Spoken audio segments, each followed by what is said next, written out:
औज़ु बिल्लाहि मिनश्शैतानिर्रजीम बिस्मिल्लाहिर्रहमानिर्रहीम। अस्सलामु अलैकुम। तावीज़ के सबसे बड़े चैनल में खुश आमदीद। मैं आपका रूहानी मुआलिज डॉक्टर मोहम्मद अरशद। आज मैं जिस तावीज़ पर और वजीफ़े पर आपसे बात करने लगा हूँ, ये तावीज़ और वजीफ़ा बहुत ही उम्दा और ज़बरदस्त वजीफ़ा है। ऐसे बहन भाई जो कि आमदन के लिहाज से परेशान हैं, दौलत के मामले में परेशान हैं, तो इंशाल्लाह ये जो अमल है ये आपकी दौलत में, इंशाल्लाह आपके रिस्क में इजाफ़ा फरमाएगा। तो आज मैं आपको दो चीज़ें बताऊंगा। एक तावीज़ है जो कि लिख के आपने अपने पास महफूज रखना है, और एक वजीफ़ा है जो आपने पढ़ना है और दुआ मांगनी है जो आप हासिल करना चाहते हैं या आपकी जो ख्वाहिश है। तो इंशाल्लाह वो आपकी ख्वाहिश ज़रूर पूरी होगी, चाहे वो नौकरी के मामले में है, कारोबार के मामले में है या आमदन के मामले में है। तो इंशाल्लाह अल्लाह ताला ज़रूर करम फरमाएंगे। तो इस तावीज़ को लिखने के लिए और इजाज़त के लिए आपने हमारा चैनल सब्सक्राइब कर देना है, लाइक कर देना है। मज़ीद इजाज़त के लिए इंतज़ार की ज़रूरत नहीं है, लेकिन यकीन शर्त है। तो ये जो आज का तावीज़ है, ये तावीज़ आपने बावुज़ू होकर पाक साफ़ कपड़े पहनने हैं, और पाक साफ़ कपड़े पहनने के बाद किसी सफ़ेद कागज़ पर काली स्याही की मदद से आपने इस तावीज़ को लिखना है।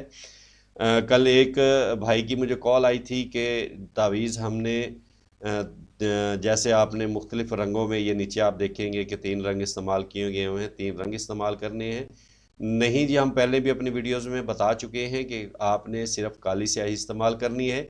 यहाँ पे रंग हम इसलिए इस्तेमाल कर देते हैं ताकि आपको आसानी से समझ आ सके और आप आसानी से अल्फाज को देख पाएँ और उनको समझ पाएँ। तो आपने सिर्फ़ और सिर्फ काली स्याही इस्तेमाल करनी है या ज़ाफ़रान इस्तेमाल कर सकते हैं। इसके अलावा आप कोई और लिखाई इस्तेमाल नहीं करेंगे। और कोशिश कीजिएगा कि ऐसे शख्स से तावीज़ लिखवाएं जो कि 5 वक्त का नमाजी हो और ख़ुद भी 5 वक्त की नमाज़ अदा करने की कोशिश करें। अल्लाह ताला हर मुसलमान को 5 वक्त की नमाज़ अदा करने की तौफ़ीक़ अता फ़रमाए। तो ये जो सामने आपके तावीज़ नज़र आ रहा है, ये बेसिकली एक ही तावीज़ है, 2 मुख्तलिफ़ ज़बानों में लिखा गया है। जैसे ऊपर देखेंगे तो ये हमने उर्दू के गिनती में, उर्दू के अदद में हमने लिख दिया है, और नीचे हमने आम नंबर्स की शक्ल में हमने लिख दी है। तो आपने किसी एक जो है ज़बान में जो है लिख लेना है, चाहे आप जो है इस शक्ल में लिख लें, उर्दू में लिख लें, या आप इन न्यूमेरिकल्स नंबर्स के में लिख लें, जिसमें आपको आसानी लगे उसी में आप लिख सकते हैं। जब आप इसको तावीज़ को लिख जाए, लिखने के बाद इसको आपने खुशबू लगानी है और इसको मोम जामे कर लेना है। मोम जामे भी कुछ लोगों ने सवाल किया कि क्या होता है। मोम जामे का मकसद है कि किसी चीज़ में आपने इसको महफूज कर लेना है, चाहे आपके पास सुनारे से बने हुए तावीज़ रखने के लिए जो है वो चांदी के बने हुए कवर होते हैं, उसके अंदर आप महफूज कर लें, या आप जो है चमड़े के अंदर इसको महफूज कर लें और इसके ऊपर कोई मोम वगैरह लपेट लें ताकि इस पानी से गीला ना हो। इसको मोम जामे कहते हैं। तो आपने तावीज़ गले में डाल लेना है। तो इंशाअल्लाह अल्लाह ताला ज़रूर करम फरमाएंगे। इसके साथ साथ सदका खैरात के तौर पर आपने अपनी हैसियत के मुताबिक कोई मीठी चीज़ जो है वो गरीबों में तकसीम कर देनी है। अब हम चलेंगे अगली बात जो है वजीफ़े की तरफ।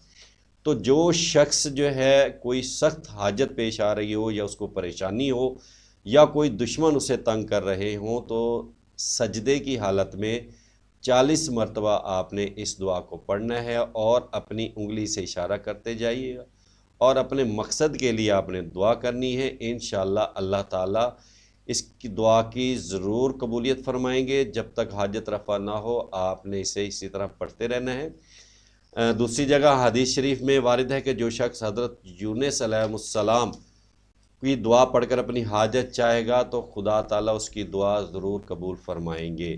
तो ये जो दुआ है वो आपको सामने नज़र आ रही है, ला इलाहा इल्ला अंत सुब्हानका इन्नी कुन्तु मिनज़ ज़ालिमीन।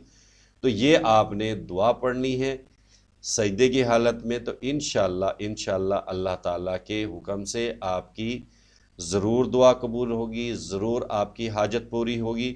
दुआ जो है वो आपको सामने नज़र आ रही है। इसी दुआ को आपने पढ़ना है, ला इलाहा इल्ला अंत सुब्हानका इन्नी कुन्तु मिनज़ ज़ालिमीन।